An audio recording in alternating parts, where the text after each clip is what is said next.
Hi family, I hope you're good. I hope you're feeling blessed. It's your sister Portia Mohau again. Thank you so much for being part of the channel. Thank you so much for your likes. Thank you so much for your comments. Thank you so much for your prayers. We've been having a little bit of problems with regards to uploading videos, but then we do not stop, nor do we get discouraged. Family, today I want to tell you a certain chapter of my life, and this chapter is too personal in a sense because it's literally my life, but I feel that I need to encourage someone out there that doesn't understand the statement of those who move by faith that God is real and God exists and God's promises are yes and amen. I want to encourage someone today that may be going through any kind of difficulties, or someone that is finding themselves in a situation thinking that they will not come out of it. And I also want to encourage someone that says, this is the end of me. There's literally nothing happening. Someone that says, I've always been bad luck all my life. Nothing is working. Now, let me tell you a personal story, right? All my life, all my chapters, all my channel is basically about me. But there are certain elements of where I come from that I always find courage and the real understanding of truly God has always favored, loved me, and graced me. Family, I want to tell you of someone that I loved more than anything else in this world, in human context. Someone that I loved more than any other human being, or someone that I'd like to believe that loved me and taught me how to love another human being besides the first person who is loved, God himself, my mother. See, I've learned to draw strength from different people, from different stories. I've learned to draw strength in everybody's story. Everybody that I meet, I do not just take for granted. I believe so much that God directs our steps, so much that anybody that comes through my path is for a reason and a purpose, be it good or bad, right? You may be the person that says, no, nothing really works. This God is not working. I want to tell you through my life that God works. If you go down to my videos, you may have heard how I grew up. I do not detail much because much of my details will be revealed so much in my books. But a brief story of my childhood tells you a little bit of maybe problematic or childhood that may be aligned with trauma, you name it, according to psychological analysis. Well, I very much acknowledge that, recognize that, but I do not stand to say I'm defined by that. Okay, I break any protocol, systematic protocol, because I'm a child of God. I was a child labor at some point. I worked in a farm. The root of love to me has been experienced in a very big and broader way, even if I were to leave faith out of it. My background did not teach me how to hate. My background taught me to love. My background did not teach me how to be bitter. My background taught me how to be, happy, how to be loving, how to be free, how to be, you name it. My background did not teach me how to be a victim. My background taught me how to be victorious. I was a child labor. I hear a lot of people would blame, especially from a country that I'm coming from. I'm coming from a country that has generational pain if I'm to say it that way. I'm coming from a country that, the apartheid regime is still blamed in another sense, to have caused, you name it. I've always believed that people are more than where they come from. People are more than what their background did to them. Why am I saying that? Listen to this. I was a child labor. I worked in a farmer's in a farm for a farmer, right? A farmer that took advantage of my family and other families. A farmer that we were kids, we were babies, okay? But to us at that time, there was nothing wrong with it because it was a joyful and adventurous time, more especially for me and my brother, because we were two kids that were normally going to visit my grandmother, or at that time stay with my grandmother, but I am more of my grandmother's side than my brother would have been. But my brother at that time and we found ourselves there. Well, for him, it was just a year of, he never gets over that. But well, I loved it. You see, because I grew more in that side. But then, as we worked for a farmer for 25 rand at that time, 25 rand that would never touch, my aunt would be in charge of it. I remember I was in class, with my brother. He was a couple of standards higher than me, and I was lower standards. But the difference in our class was this: we were sharing the same class. My brother's class would be facing the other direction, and then we would be facing the other direction, right? And then after work, a tractor would be waiting for us outside. We would go to work.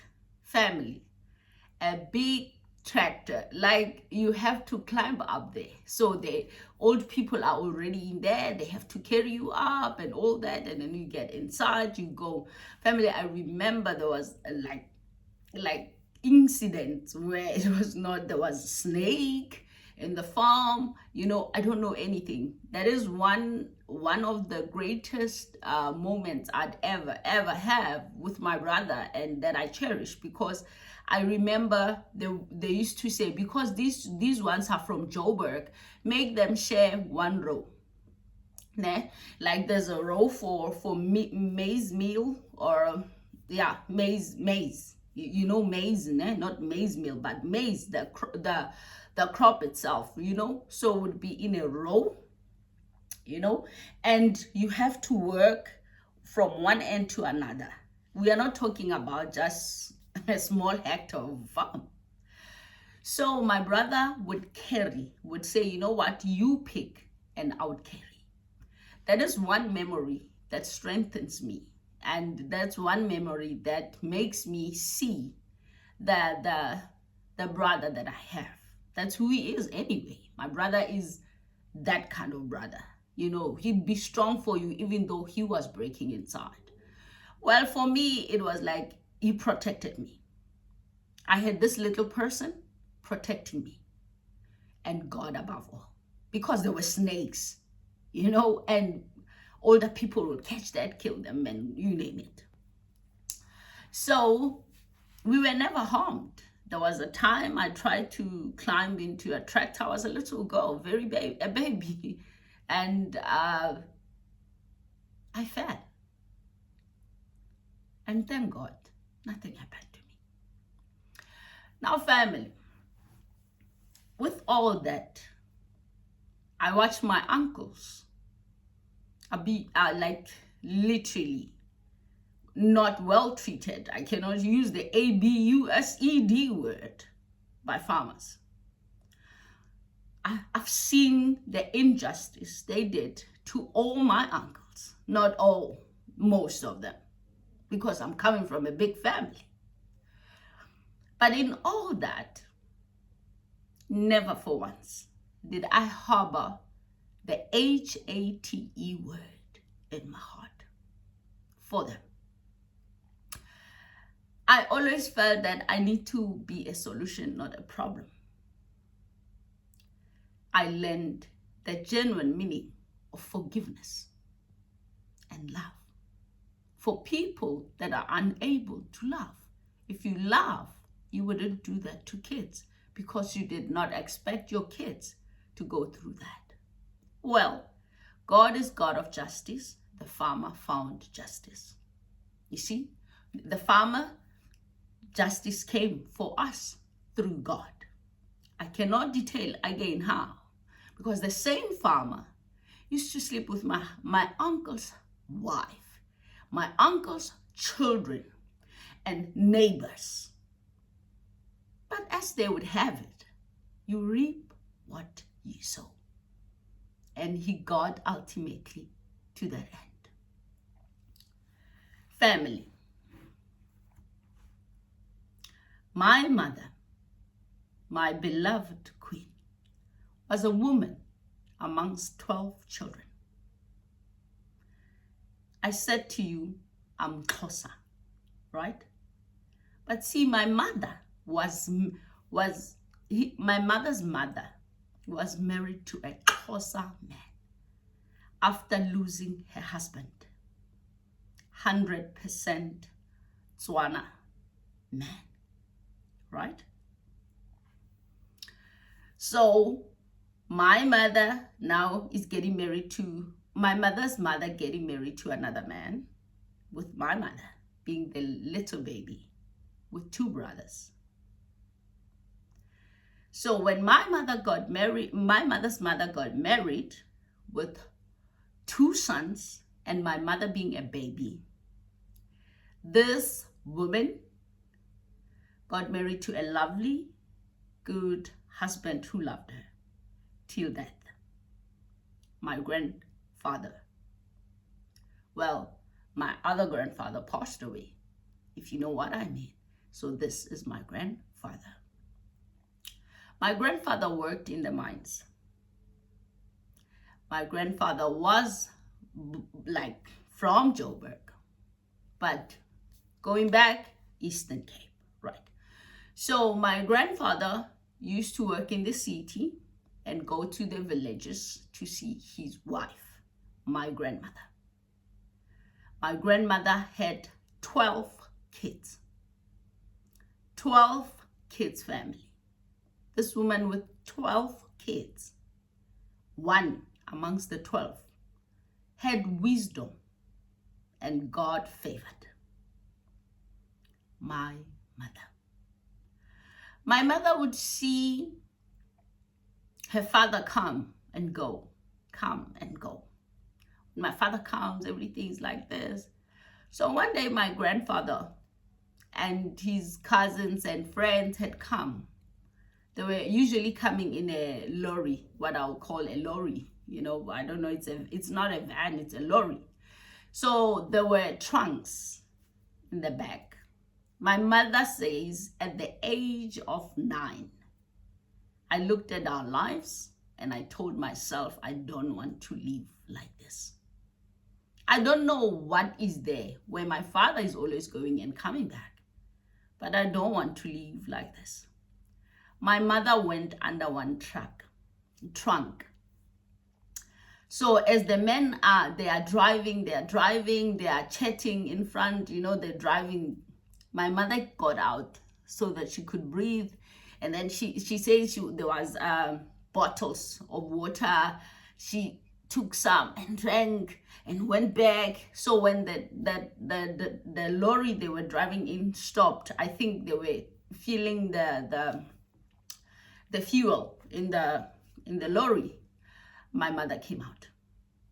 You see why? Because she wanted to pee. So when they saw her, her father was like, oh, Mdanam. Oh, Mdanam is like, oh, my child, what have you done? My mother said to her father, I don't want to stay there. I'm going to where you're going. I want to go to school. I want to be somebody. I want to see the city. That's how my mother went. And just that story, for me, was wisdom, favor of God, inspiration because she became the great. My mother went to the city family. Number one, my mother is not a biological child of that family, even though her father loves and adores her. My mother told me a very painful story. She says, I was tossed to and fro from family to family. Sometimes I'd not have food to eat. My cousins would go, come back, eat, and pour pots water. Like, batsele papa, baije kaofela, basie magogo. The remaining of pap, I don't know what you call that. Bugogo, batsele metsi, pour water inside the pot. And what comes out there, my mother says I would drain it and eat. My mother says I used to sleep in different places. This one would be tired of me, go to that one, just like that. Well, my mother was the sweetest and quietest person I knew. My mother kept on living like that. My mother says, as they are changing me from there to there, I stayed with this one, worked all my life. My mother would come, her old mother would visit. She would not even have a chance to sit down with the mother. You know, she would just work and leave elders to talk. No complaint. My mother says, I never even complained to her. There was no use. It was of no good. You know, my mother was a peace lover. My mother says, time came. She met her first love, her true love, her you name it. They met, they were actually in the same class. And then she got pregnant. She was about to go to a nursing college and everything was stopped because she's staying with her aunt. And then the man wants to marry her. They did not permit it. You know what they said? This is not our child, we cannot marry her. Well, my mother continued with her life by God's grace. My sister, my beautiful sister, was born. My brother, and me, then my little brother. We were born by this strong woman who was once sleeping in people's kitchens. I'm the daughter of that very same woman. And then she was taken away from us, you know. God loved her. And then God called her. And I was only 14, turning 15. Now, the world to me at that time was not nice. Why? When you don't have a mother who's alive, you can never handle the world. Sometimes, in your eye. So family, my mother, a village girl, like most mothers, domestic workers, you name it. If they made it, you will too. Now, let me tell you again about this story. My mother was taken to her grandmother's house, a step-grandmother's house. The house she used to be treated like a dog sometimes. A house where she would be cursed. You know, cursing was left, right, center by people that would be influenced under the of alcohol, because my mother never drank nor smoked. People around her drank a lot. So much they would tell her that she's mixed blood, meaning she's mixed blood. She's not one of us. In that very same house, my mother started working like a domestic worker. She bought herself a zinc house, umkuku, and she put it outside. All the elders used to, curse, you name them. My mother worked. worked, saved money. Those who stayed in South Africa can remember this. Those small houses that the first government built and sold for people, they were little, I must tell you. If you don't pay your bills and they go high, you'll be out of the house. You'll be in the streets. So as God and faith would have it, my mother saved up. The same house she used to sleep next to the stove. They were being chased out. The old woman said, none of you have what it takes to save this house. Or rather, let this little girl who worked hard buy off this house. That's how my mother bought it. So family, well, now belongs to the little brother. Let's just put it that way, as we wanna do things. So family, she made it. I always look back and I'm like, you don't have an excuse. A little girl from a village told herself that this will never be my portion. If you sit down, I was telling my sister, I said, you know what? God is not a respecter of man. It's not about where you come from. It's about what you can make of where you're going. It's about who's on your side. You know, I used to blame God and say, my mother prayed 8 times a day, but you took her at the age of 40. Why would you do that? But I didn't understand the plans of God. My mother was only here to teach me wisdom. My mother was only here to be a certain part of inspiration, to draw strength from God. Because in everything that she has done, my mother has an imprint in my heart of fearing and loving God.